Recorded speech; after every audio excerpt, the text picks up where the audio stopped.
Close your eyes and picture this. A figure standing at the edge of your vision, impossibly tall, impossibly thin. A black suit hanging from a skeletal frame, no face to read, no eyes to meet, just blank, pale skin stretched across where features should be. And those tendrils, writhing, reaching appendages that shouldn't exist, sprouting from its back like the branches of a dead tree. This is Slender Man. But here's what should terrify you most. He didn't crawl from ancient folklore or emerge from a forgotten grave. He was born on a Tuesday afternoon in 2009, created by human hands on a comedy website, and somehow, impossibly, he became real enough to inspire murder. The question isn't whether you've heard of Slender Man. The question is, do you truly understand what he represents? June 10th, 2009. The Something Awful forums, a corner of the internet known for bizarre humor and creative chaos, launched what seemed like a harmless challenge. Create paranormal images, make fake photographs that could pass as authentic, supernatural evidence. It was supposed to be fun, a creative exercise in digital manipulation. Eric Knudsen, a user hiding behind the pseudonym Victor Surge, decided to participate. What he created would change internet culture forever. 2 photographs, both black and white, giving them an eerie vintage quality. In each image, groups of children stood frozen in time, innocent, unaware. But lurking in the background, barely visible yet impossible to miss, stood something that didn't belong. A tall, featureless entity in a dark suit. The proportions were wrong. Everything about it screamed unnatural. But Knudsen didn't stop with the images. He added captions, fragments of testimony that felt ripped from police reports or survivor accounts. We didn't want to go. We didn't want to kill them, but its persistent silence and outstretched arms horrified and comforted us at the same time. That single sentence contained everything that would make Slender Man unforgettable. The contradiction of horror and comfort, the suggestion of child victims, the implication that this thing, whatever it was, could compel people to do unspeakable acts.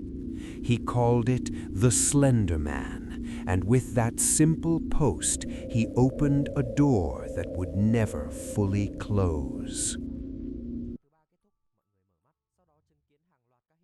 What happened next defied all conventional rules of storytelling and myth-making. Traditional monsters come with instruction manuals. Dracula has his novel. Frankenstein has his creator.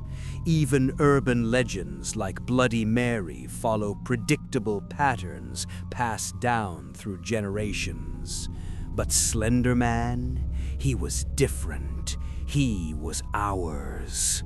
The Something Awful community seized upon Knudsen's creation with obsessive fervor.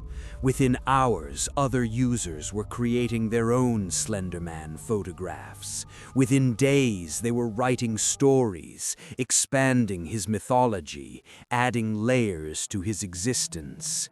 There were no copyright restrictions, no canonical storyline to follow.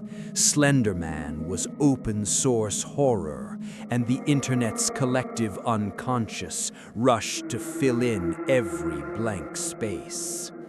This collaborative storytelling gave birth to what we now call creepypasta, horror stories copy and pasted across forums, evolving with each retelling like digital folklore. The term itself comes from copypasta, internet slang for copied and pasted text.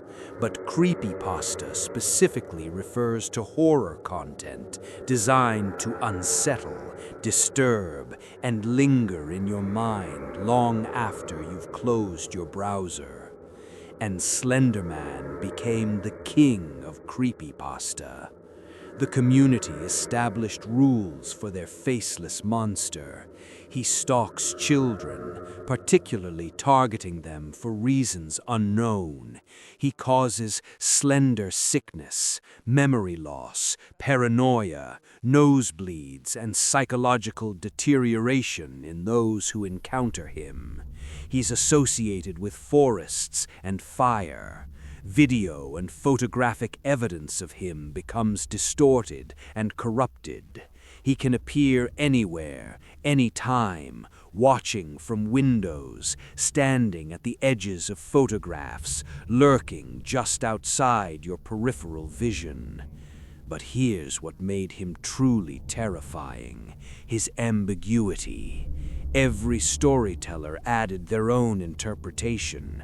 Was he a demon, an alien, a tulpa brought into existence through collective belief?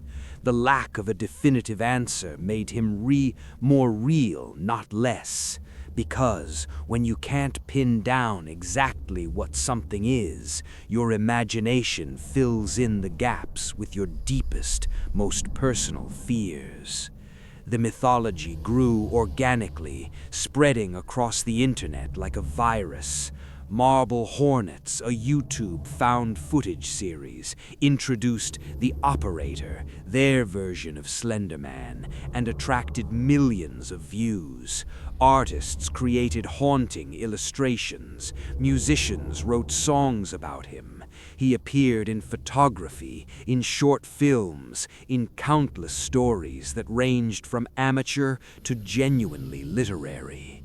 Slender Man wasn't just a character anymore. He was a movement, a shared nightmare that millions participated in creating.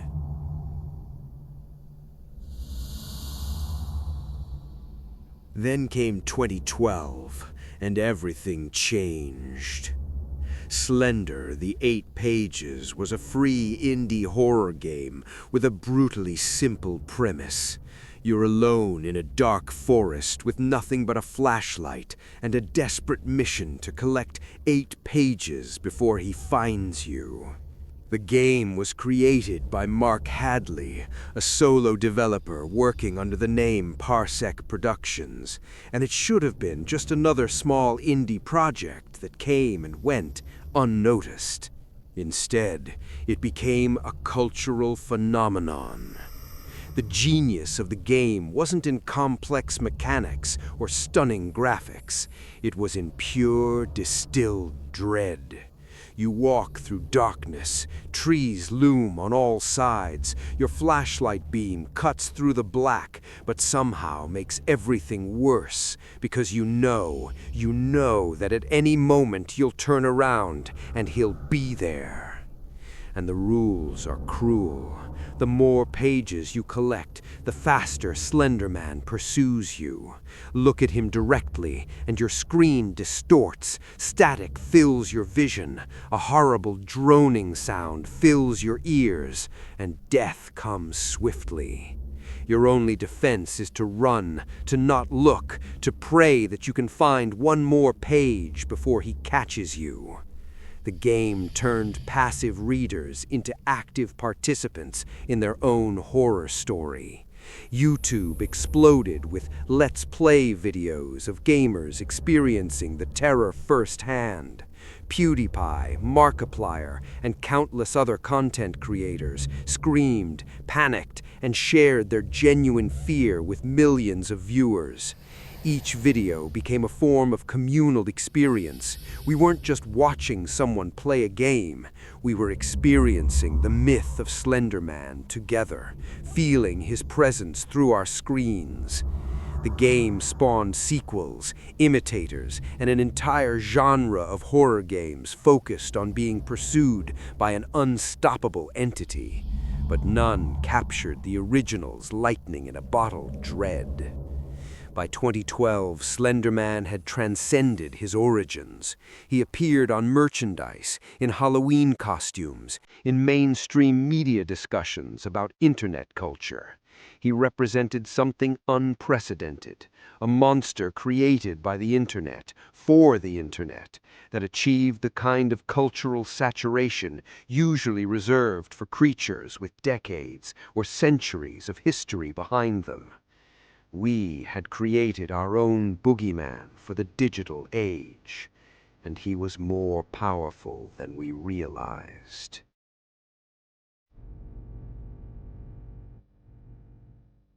May 31st, 2014, Waukesha, Wisconsin. This is where the story stops being about internet culture and horror entertainment. This is where it becomes about blood, betrayal, and the terrifying power of belief. Two 12-year-old girls, Anissa Ware and Morgan Geyser, lured their friend, Peyton Leutner, into the woods after a sleepover. There they attacked her. 19 stab wounds. They left her for dead, believing they were serving a higher purpose. Their purpose? To become proxies of Slender Man, devoted servants who would prove his existence and protect their families from his wrath. A fictional internet character had inspired attempted murder. Peyton survived, barely. She crawled from the woods to a nearby road where a cyclist found her and called for help. The knife had missed her heart by a millimeter. She should have died. That she didn't is nothing short of miraculous. The attackers were found hours later, walking toward what they called Slender Man's mansion in Wisconsin's Nicollet National Forest. When questioned, they spoke about him as if he were undeniably real.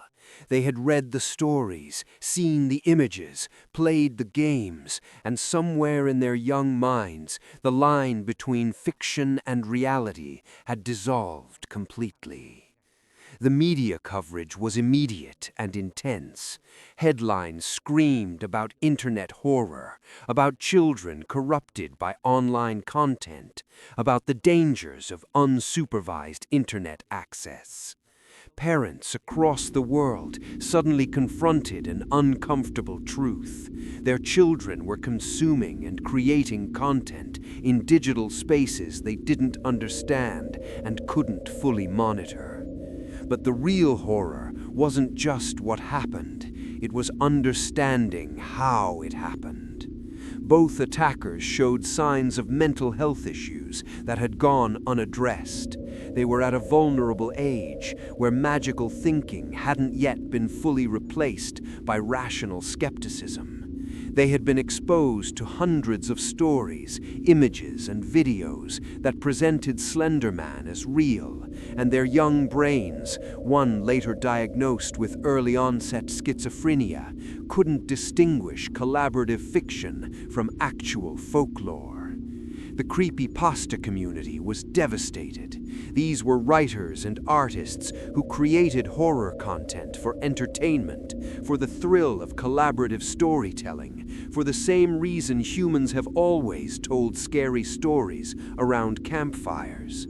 They never intended for anyone to believe it was real, let alone for children to commit violence in its name.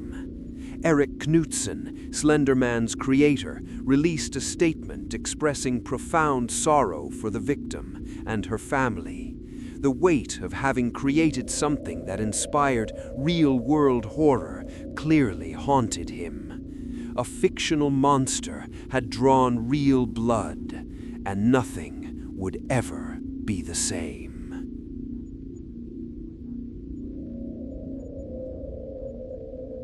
In the years following the Waukesha stabbing, the Slender Man phenomenon underwent a fundamental transformation. The trial of the two attackers became a national conversation about mental health, media literacy, and the responsibility of content creators. Both girls were eventually convicted, tried as adults despite their age at the time of the crime, and sentenced to decades in mental health institutions. Peyton Lautner, the survivor, has shown remarkable resilience, though she carries physical and psychological scars that will never fully fade. Creepypasta sites began adding prominent disclaimers. These stories are works of fiction. They are not real. What had once been an understood truth, that these were scary stories, nothing more, now needed to be explicitly stated. The implicit contract between storyteller and audience had been broken. The creative community faced a reckoning. How much responsibility do creators bear for how their work is interpreted? Where is the line between artistic expression and dangerous influence? These weren't easy questions, and they didn't have easy answers. In 2018, Hollywood released a Slender Man feature film, attempting to capitalize on the character's notoriety. It was a critical and commercial failure. Critics noted its inability to capture the original's unsettling ambiguity. But the real issue was simpler. The cultural moment had passed. The Waukesha tragedy had poisoned the well. What had once been fun, community-driven horror was now associated with real-world violence. The magic was gone, replaced by discomfort and guilt. The collaborative, organic creativity that birthed Slender Man couldn't be replicated in a corporate, calculated way. The monster had become too real, too tainted. But perhaps more importantly, the incident forced a broader conversation about the digital spaces where young people spend their time. Parents, educators, and mental health professionals began paying more attention to online communities, to the content children consume, and to the way fiction and reality can blur in developing minds. Media literacy became a buzzword in educational circles. Teaching children to critically evaluate online content, to distinguish between fiction and fact, to understand the constructed nature of internet narratives, these became priorities in ways they hadn't been before.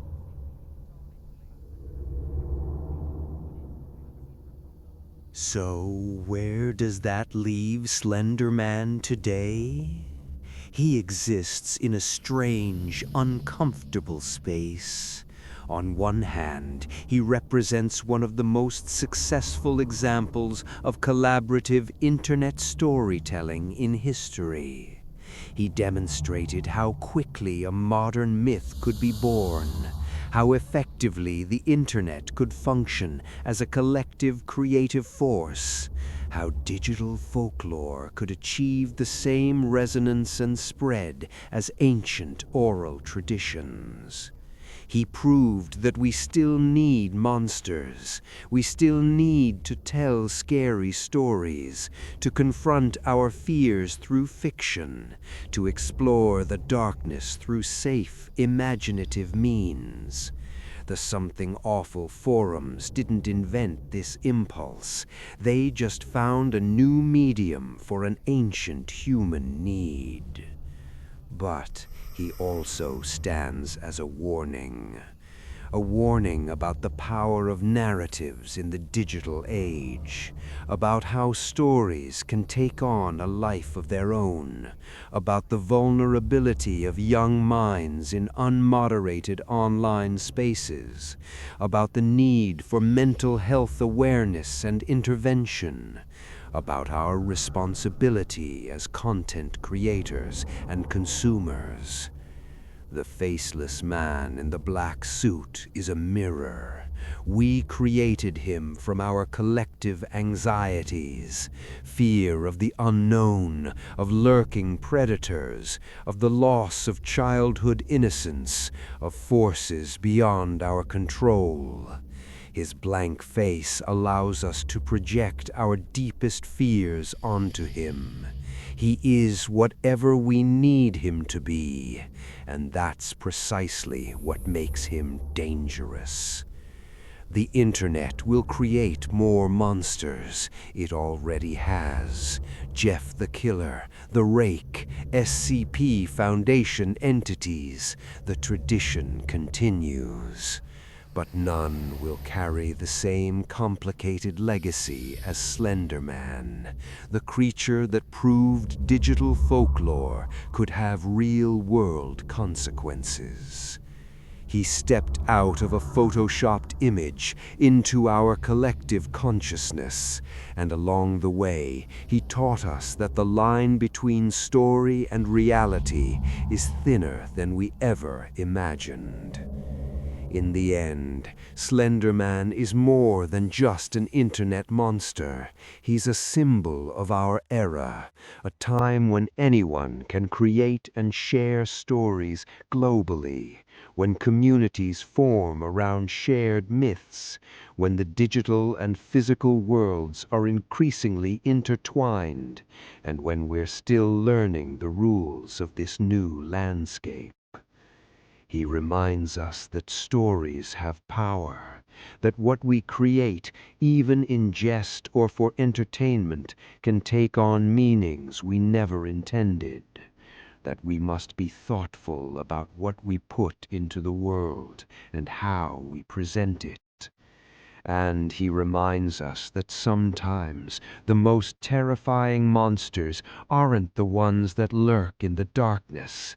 They're the ones we create ourselves, together, without fully understanding what we're bringing into existence. The tall, silent figure still stands at the edge of the Internet's collective imagination, watching, waiting, a permanent scar on the digital landscape. A reminder that in the age of viral content and instant global communication, our stories don't just entertain us, they shape us, define us, and sometimes they consume us. The faceless man taught us all a lesson we won't soon forget. Be careful what you create, because in the digital age, your nightmares might just become someone else's reality. What lurks in the shadows of your screen tonight?